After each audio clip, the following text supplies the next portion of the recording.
Sweet Auburn, loveliest village of the plain, where health and plenty cheered the labouring swain, where smiling spring its earliest visit paid, and parting summer's lingering blooms delayed. Dear lovely bowers of innocence and ease, seats of my youth, when every sport could please. How often have I loitered o'er thy green, where humble happiness endeared each scene. How often have I paused on every charm, the sheltered cot, the cultivated farm, the never-failing brook, the busy mill, the decent church that topped the neighbouring hill, the hawthorn bush with seats beneath the shade, for talking age and whispering lovers made.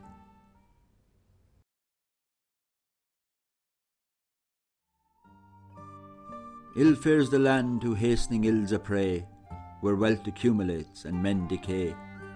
Princes and lords may flourish or may fade, a breath can make them as a breath has made.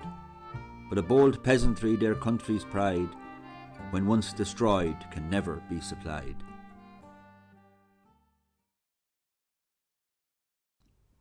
At church with meek and unaffected grace, his looks adorned the venerable place. Truth from his lips prevailed with double sway, and fools who came to scoff remained to pray. A man he was to all the country dear, and passing rich with £40 a year.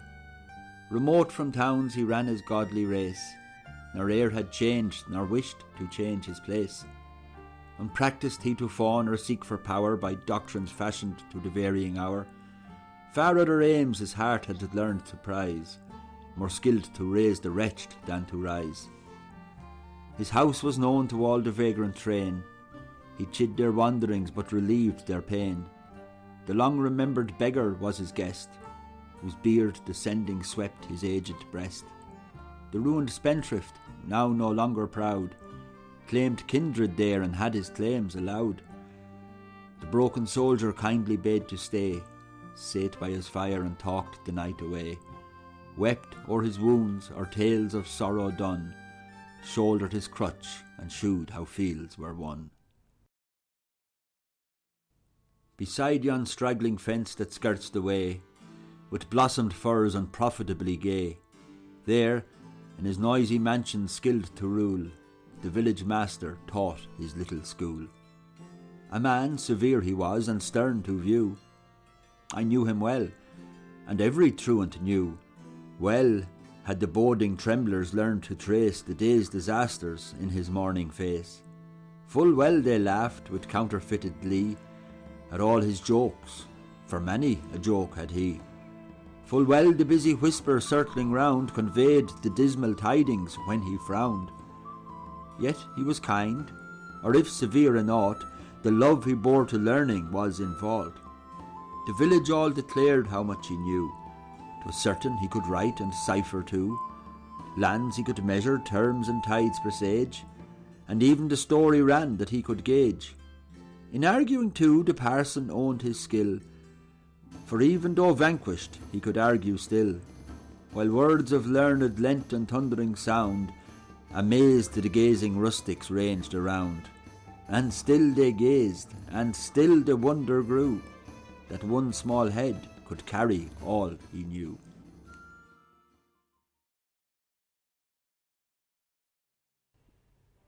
But past is all his fame. The very spot where many a time he triumphed is forgot. Near yonder thorn that lifts its head on high, where once the signpost caught the passing eye.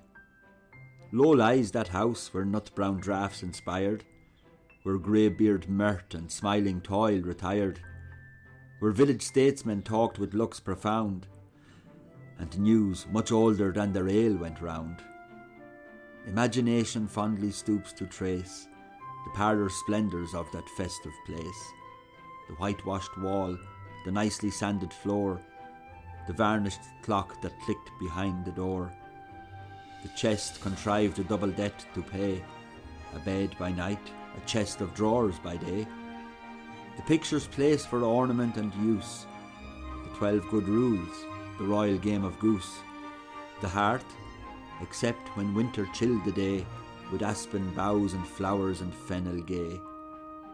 while broken teacups wisely kept for show, ranged o'er the chimney glistened in a row. Vain transitory splendours could not all reprieve the tottering mansion from its fall. Obscure it sinks, nor shall it more impart an hour's importance to the poor man's heart. Thither no more the peasant shall repair to sweet oblivion of his daily care. No more the farmer's news, the barber's tale, no more the woodman's ballad shall prevail. No more the smith his dusky brow shall clear, relax his ponderous strength and lean to hear. The host himself no longer shall be found, careful to see the mantling bliss go round. Nor the coy maid, half willing to be pressed, shall kiss the cup to pass it to the rest. Even now the devastation is begun, and half the business of destruction done. Even now, methinks, as pondering here I stand, I see the rural virtues leave the land, down where yon anchoring vessel spreads the sail, that idly waiting flaps with every gale. Downward they move, a melancholy band, pass from the shore and darken all the strand. Contented toil and hospitable care and kind connubial tenderness are there, and piety with wishes placed above, and steady loyalty and faithful love.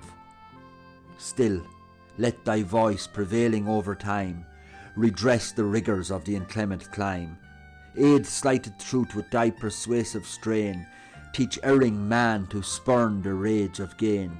Teach him that states of native strength possessed, though very poor, may still be very blessed, that trade's proud empire hastes to swift decay, as ocean sweeps the laboured mole away, while self-dependent power can time defy, as rocks resist the billows and the sky.